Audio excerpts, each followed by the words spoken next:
The following is a King-Fisher Media production.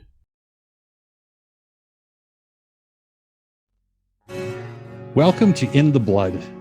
This show celebrates the value of the shared experience. When we communicate from the heart, it offers validation to those who have previously felt alone. It also gives permission for others to do the same. Together, we can start the healing process. Together, we're strong. And together, we can stop being statistics for pain and sorrow. I'm AC Fisher. With me, as always, is my co-host Jason Moore. And today's guest is CK Love. CK, welcome to the show. Thank you very much. I'm so glad to be here with you too. It's awesome. And okay, I know this is gonna this is gonna be maybe an odd question, being as I go by initials. Is CK? Is that how you prefer to be addressed? Yes. Yeah, CK okay. is the name that I go by. Everybody knows me by CK. Cool. Can you tell us just a little bit about yourself? Well, I'm a writer and a screen writer. I started out with, I'm a multi-hyphenate artist, so I'm an option screenwriter. I'm an award-winning filmmaker, and now I'm a published writer. And I come to you from Toronto. I was born and raised here, and yeah. Oh, I'm a therapist and a yoga meditation teacher as well. So, is there anything you don't do? Actually, no. I do a lot. I mean, I have a degree in architecture. I've done some welding. I've been in the militia. I've done a lot of stuff. So I have a lot of experience. Do you juggle? No, actually, I don't juggle. Aha, we got you. Grade school. Right? Of course you used to, games. Right? Yeah. Yes, always try. That was my motto when I was younger. That was my motto. Always try something twice. Always. Fair enough. So unless I was afraid of it, and then I wouldn't do it. So I've never been skydiving. Never ever. Yeah, well, I think that makes three of us then. Oh no, I've been skydiving. Have you? Okay. Yes. Awesome. Yeah, well, he's been skydiving, but he's never been married, so I don't know. Right. So, CK, what brings you to the show today?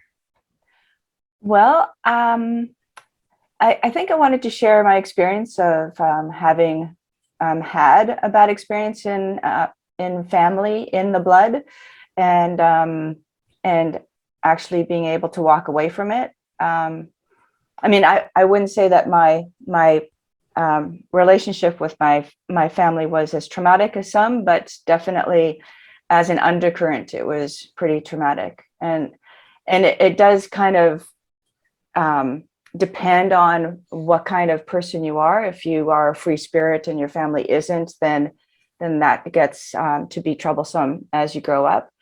And as a therapist, knowing how to get out of it, I wanted to come on the show and just share my experience.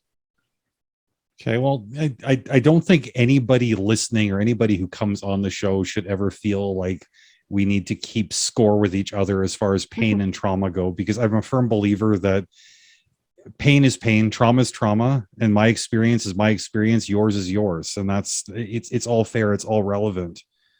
True that. So yeah. You had mentioned, an example of being a free spirit amongst people who are not that way. Can I assume that you're speaking from personal experience there? Yeah. My relationship with my family was really fraught just because I didn't follow the rules. I didn't want to follow the rules, especially the patriarchal rules for women. That was really tough for me. Growing up, my mother would always say that she didn't understand me, and really she didn't understand me from her point of view as what women should be like and should grow up like, and what they should want and need in life. And I didn't ever want to get married. I never wanted to have kids. I wanted to have a career. I wanted to explore the world. And I I mean, I don't know if I didn't like family, and I don't like family still to this very day because of my experience, or if I'm just that kind of person that I don't like being locked into a role. And families tend to put you into roles like the middle child or the older or the younger. I'm pretty sure Yeah. my sister had a hard time because she was older, and I'm sure my brother had a hard time because he was younger. But as the middle girl, in a very traditional Eastern European family, being the middle girl was useless, kind of a waste of energy of the family in a way, you know. And the old school stereotypes of being a girl in a patriarchal family. Yeah. Yeah. So the stereotypes would be that you never got anything first, never, ever got anything first, never got considered to do anything, and never got considered. I mean, I always told my mother after I grew up and became an adult, I always told my mother that it was hard to understand that you were always the last person considered for anything. Mhm. So it's just a difficult way of being with other people who you think love you, and then all of a sudden all the kind of benchmarks of how you feel people love one another never kind of showed up in my life. So conditional love, is that like because of your position in the family, that conditional love was put upon you? well, conditional love to me was that if I did whatever the family wanted me to do, then I would be loved, and if I didn't, then I would be shunned and I would be made an example of. And I was the black sheep of the family, really, and the scapegoat. So, Mhm. and that sort of showed up in different ways in my family. But I mean, my mother doesn't stop to consider who she's yelling at. Mm. And whenever I visited, which was out of the goodness of my heart, because it was difficult for me to visit, whenever I visited, there was always something that my mother would start a fight with me. Always. Always. And my father would never hear my complaints about that. And he would always say, well, she's your mother. So I was always told to accept that kind of behavior. And, as you grow up, and especially as I was going through therapy and became a therapist, you're told that, gather people around you who lift you up. And every time I went to my family, I was always reminded of how they didn't do that, and how they didn't do that to a really big degree, in a way that I felt bad about myself after I left the house, after I left visiting. I always felt bad about myself. So So it almost sounds like it wasn't even really performance oriented. You just sucked.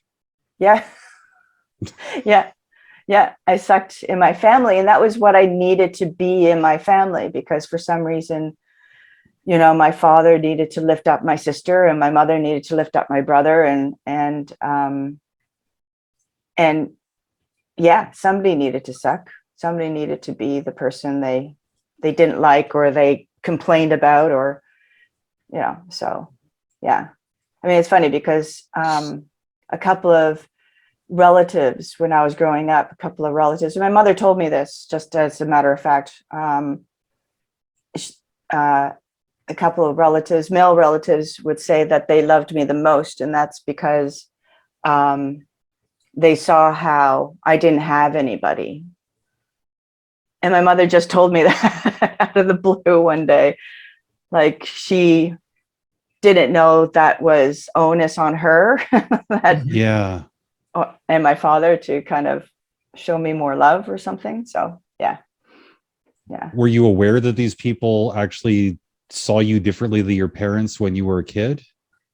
A little bit. I don't think that they showed a lot of um, deference towards me. I think that I felt a little bit special when I was around them, than not overtly, because I think that all the adults were aware of not treating any kid more special than the other kid.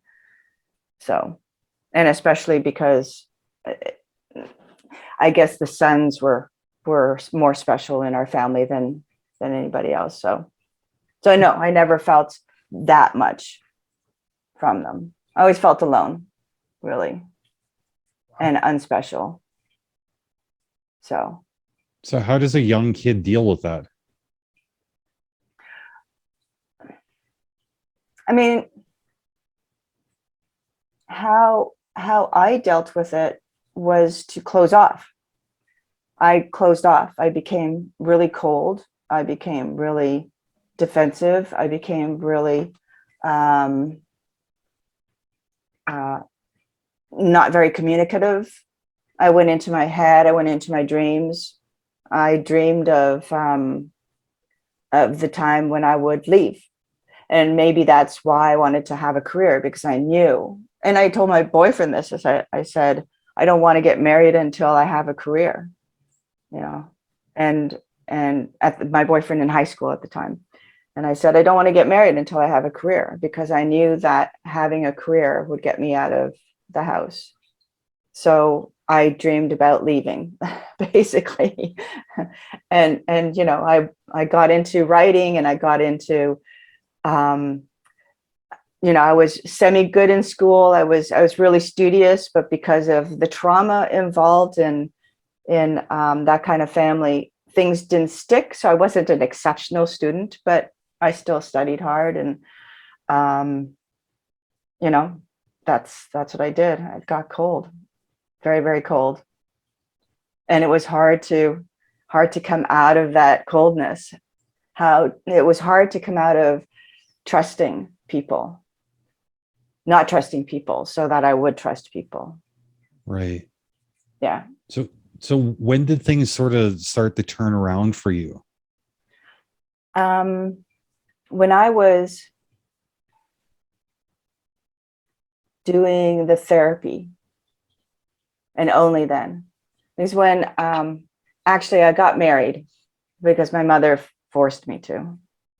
She demanded that I do that, because she didn't understand anything outside of that. She didn't understand how people lived. So being a good daughter, or wanting to be a good daughter, and that's the thing, right? For the longest time, I tried to be the good daughter. I tried to do what she wanted me to do, what I thought she expected me to do. And so I got married, and I got married to my best friend. So that was good. That was fine. And then at one point in the marriage, I said, I can't do this, because I married someone, although he's my best friend, at the time, he was very strict, like my family. So you tend to gravitate towards people who remind you of people you've known. So I knew deep down that there was something wrong. There was something that I needed to change and need to fix. And I needed to kind of get out of my skin and out of the shell that I was in. And so going to the therapy, training as a therapist, doing therapy started me coming out of it. So sometimes it's kind of hard to realize what kind of a messed up environment we grow up in, because it's our normal, right? Yeah. And when we start sort of peeling back the layers and realize, like, hey, this isn't normal for everybody else. In fact, this isn't normal at all. This is kind of toxic. That can be difficult to accept for some people, because really what you're doing is challenging reality as you know it. Yes. Yeah, exactly. And that's a really hard mind shift. You know, it's like I grew up Catholic, and it's a really hard mind shift to actually start realizing what it is that doesn't make sense and why it doesn't make sense. And so, you know, getting out of a toxic family, especially with all the interjects in society, all the societal pressures about family and how you have to stand by them and how you have to, that they're the most important people. And I had to really convince myself that they were people first. Yeah. And would I hang out with these people? Thank you for listening to In the Blood. Please remember to like, follow, and share.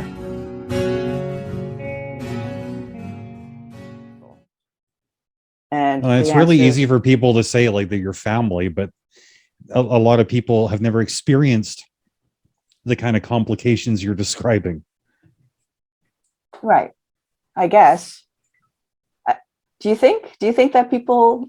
Well, I mean, that's been my experience anyways. I mean, I went almost 8 years no contact with my mother, and through that whole time there was people saying, yeah, but she's your mom.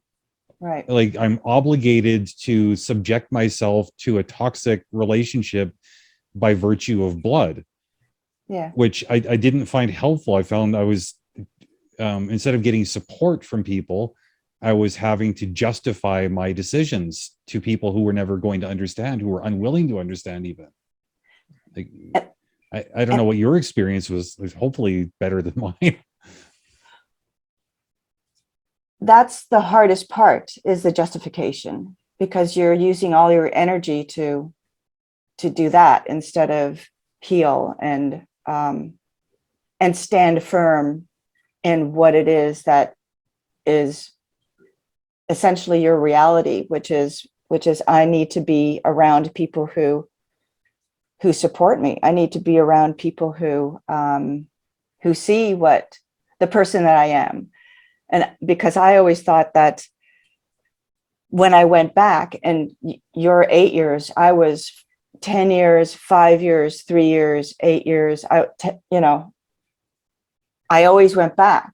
But when I went back, I was treated like the 16-year-old girl who was so confused and so angry about the situation, about not being heard and not being seen and appreciated, and just going crazy with what my reality was at that time and what their reality told me it was supposed to be. I was supposed to be.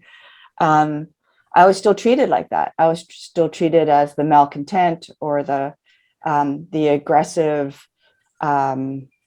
troublemaker. And, here I was in my 30s and I was still being treated that way. So I had to leave again. And that's the saddest thing. The saddest thing is to actually realize that your family is comfortable in doing that to you. And the only reason why I'm back with my sister, and only just recently, Christmas, after 10 years of her telling me never to contact her again, after my father died,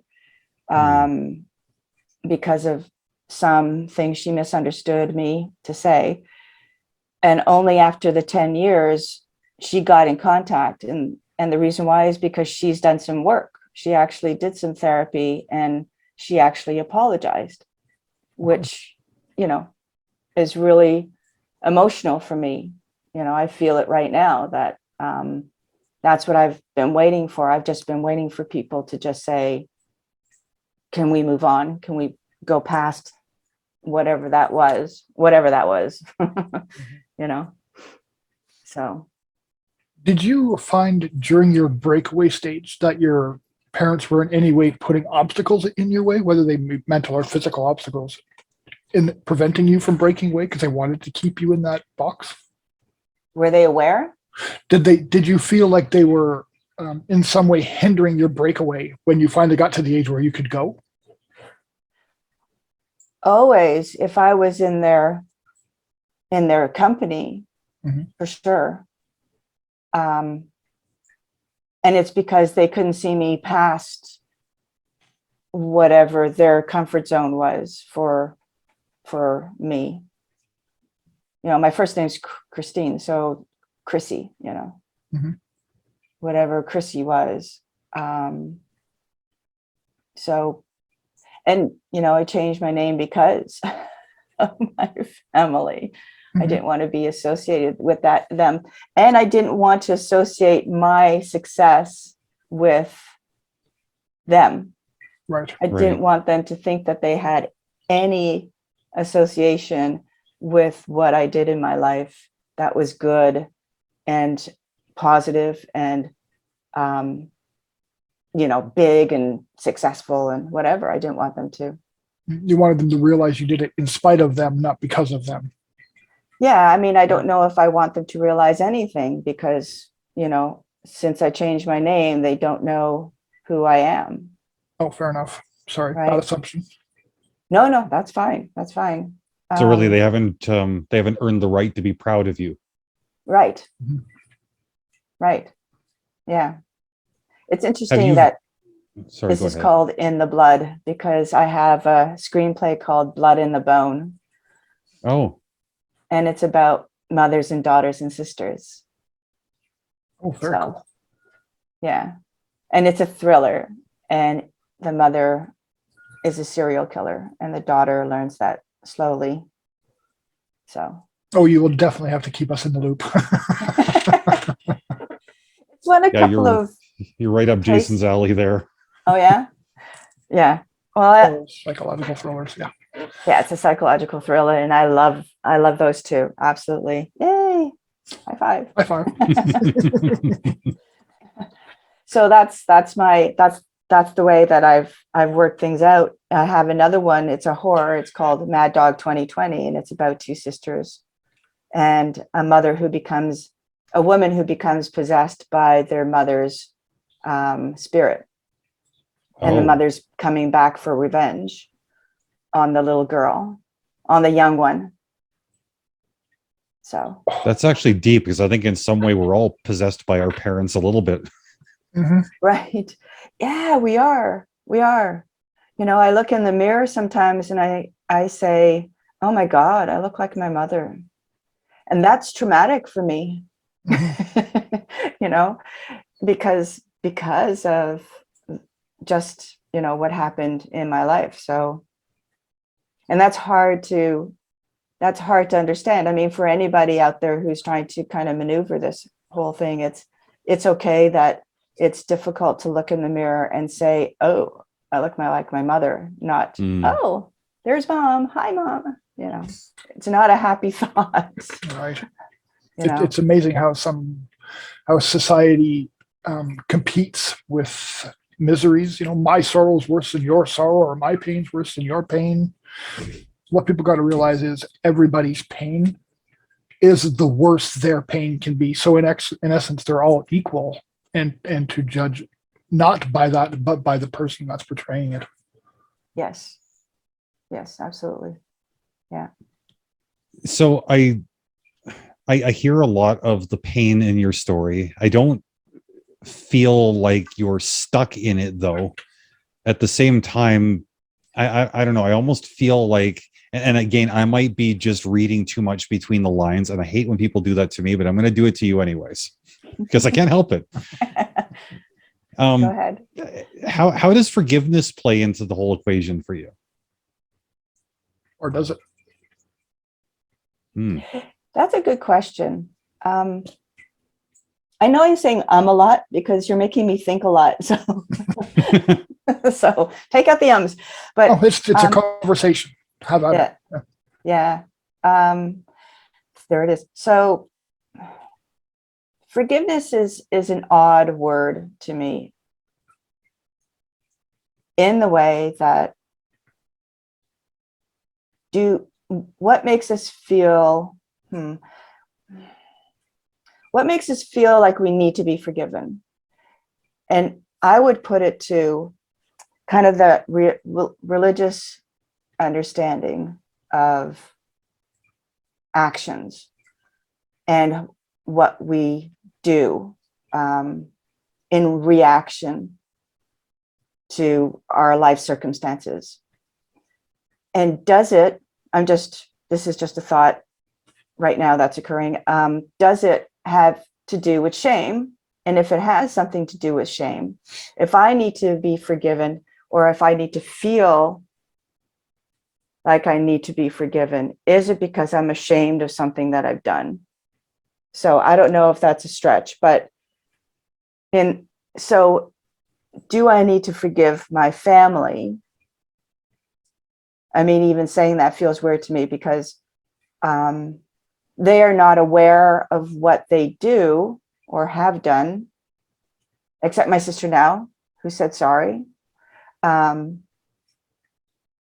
I didn't need to say, I forgive you, because I don't know, that to me seems a little condescending. I don't know. Do you feel that? Does that seem right to I you? personally hate apologies. I hate giving them. I hate receiving them. I like to demonstrate that I'm sorry through actions. Mm. And I guess because of that, I struggle to accept apologies from other people, because it's like, you know what? If you're sorry, let's just pick up and move on. I will know that you're sorry because you're going to stop treating me like crap, or you're going to adjust your actions, your attitude, whatever the case may be. Or we're going to have a conversation. We'll gain some understanding and realize, like, hey, maybe I didn't need to forgive you. There was nothing to forgive. I just didn't understand where you're coming from. I think Right. it's a little bit more complicated than that. I can't say the religious model in general, but certainly the Christian biblical model of forgiveness, I don't think is realistic. We can't like just put it out of our mind, move on. It's not enough to just own up. I think, you know, it's complicated. It's nuanced. Jason, you look like you're biting your tongue. No, not at all. I also have a bit of a different philosophy on forgiveness, and for me, forgiveness is from a conversation we had previously on this show. Forgiveness has become a track for me to learn, because before there was no real forgiveness. It was either you're in my life or you're not. If you're in my life, then stuff happens. We talk about it. We move on.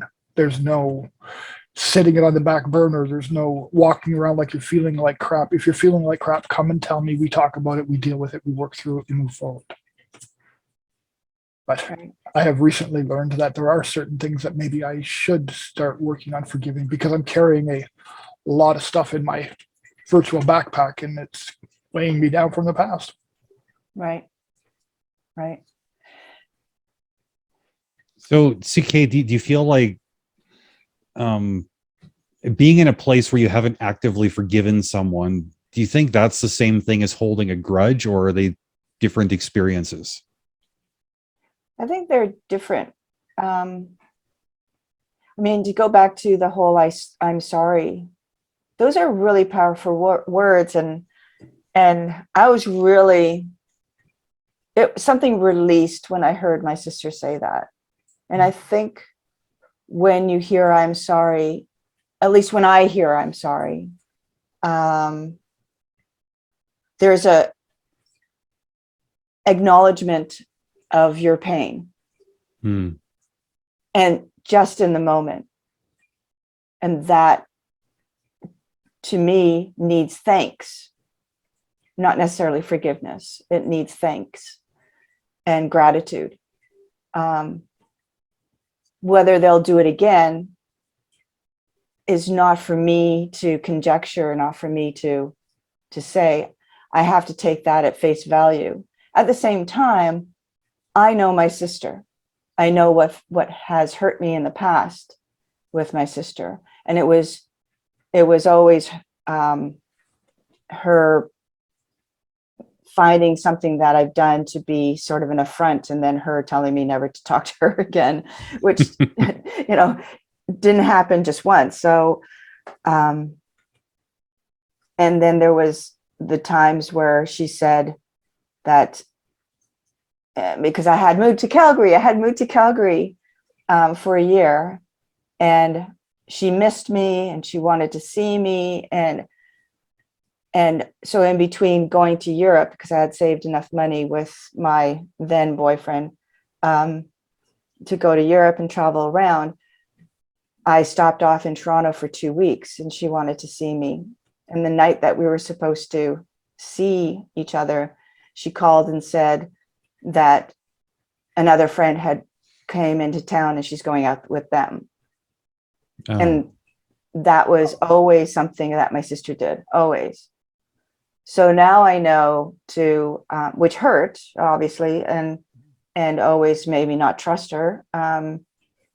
So now when my sister tells me in December that you should come to, visit, because she's not in town anymore. So you should come to visit. I'll pick you up. And I just imagine me standing at the airport waiting for her to pick me up, and then just turning around and going back home. So I know my sister, and I know her. I'm sorry means a lot in the way of what happened in the past, in the way that she understood whatever her thing was, her responsibility was. So I will accept I'm sorry, and I will say I'm sorry. And I don't think there's any forgiveness in that. I think that there's more a thank you. It's like a compliment, right? Mm-hmm. Thank you. Are you enjoying In the Blood? Support the show by clicking the subscribe button and follow us on social media. You've actually given me a lot to think about, because I've never talked to anybody about forgiveness where gratitude has come up as the go-to response. I mean, Jason and I have talked extensively with each other, of course, about forgiveness. We've talked to dozens of people over the years, and it seems like you get variations on a theme, but your take on it seems like it's just way out of left field. But I think there's a lot of merit to it. Mm-hmm.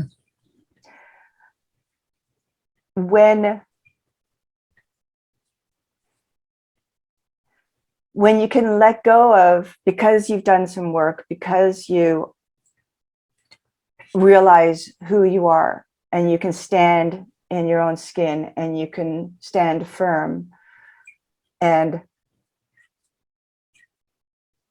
you can sort of detach or take away yourself, disown whatever the past and however the past translates for you, or describes you, or identifies you, whatever person the past says you are. If you can separate yourself from whatever that was, and whoever you are now, then I think nothing can. There's a separation, right? There's a distance, a disassociation with the past that you can have. And I think that just takes work. I think that, and when people are afraid to go to therapists, as a therapist, I think everybody should go to therapy, because almost everybody has the past to reconcile with. And I think it's that reconciliation that needs to happen within your own heart, not even your own intellect, but your own heart. It's that reconciliation that needs to happen. And in that way, the disownment of whatever definition that was, and somebody saying, I'm sorry, you can hear it as like I say, it's like a compliment in the way that you can receive a compliment without it swinging you to, oh, I'm the most beautiful woman in the world, or swinging you to, oh, I'm the most ugliest person in the world. Mm-hmm. There's compliments are that way too. You have to have a disassociation or detach from associating yourself with a compliment, because really the compliment or the I'm sorry is more about the person than about you. Fair enough. So I think that being able to receive I'm sorry with gratitude is to be able to be already okay within yourself. Right. Disassociating from yesteryear, I can see making that space and that headway to accept the apology as well. Yes. You're not pent up in all that past bull. Yep, Oh, very much. exactly. Oh, Exactly. I feel like I got a bit of free therapy from you here today, because I mean, I I like to think I'm not a grudgy person. I forgive. I wouldn't say easily, but I do forgive. But I think, like you'd mentioned earlier, there is a bit of condescension wrapped up in that act of forgiveness instead of just humbly accepting the apology with gratitude. I love that. Well, my work is done. Oh, No, that's it's great. not. There's so much stuff in here. There's a lot of room. You can see I got a fair bit of cranium here, so lots of room for troubles. Yeah. Anyway, CK, we're coming towards the tail end of our conversation here, and I hate that. I really do. Yeah, this Because has been really great. there's a sweetness and authenticity about you. You're not you're able to express your pain without coming off as, I hate to say a whiner, but you know what I mean. Mm. I can see that you're a person who values growth. You value, you know, creating the best experience for yourself and the people around you as you possibly can, but you're also well rooted in reality. Your feet are firmly on the ground. And I think that that's a real inspiration to anybody who's going to listen to this conversation today. Thank you. Yeah, thanks a lot. So if somebody wants to get in touch with you or learn about the many things that you work on, what's the best way to go about that? Well, I have a website, restlessspiritproductions.com.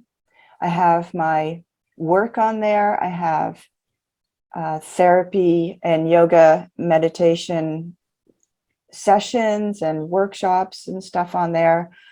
You can get in contact with me there, or you can get in contact with me on restlessspiritproductions@gmail.com. That's productions with PRODNS. I know I made it too difficult for myself, but We'll put that on the screen just to make it easy for people. okay. And Twitter is CKLove_LA, and Instagram is CKLoveWrites. So sorry, CKLoveWrites_LA and CKLoveWrites for Instagram. Yes. Okay, so obviously for those of you who are watching this conversation on YouTube, all of those little snippets will be on the screen. For those of you listening to the audio version of this podcast, we'll make sure that we've got links to everything in this week's show notes. Jason, before we close things out, is there anything else you'd like to add? I'd just like to say thank you very much. It was an absolute pleasure to meet you and hear you and learn from you. And I hope through this we can keep in touch and just keep spreading the love. Thank you so much, CK. It's a pleasure to meet you. Thank you.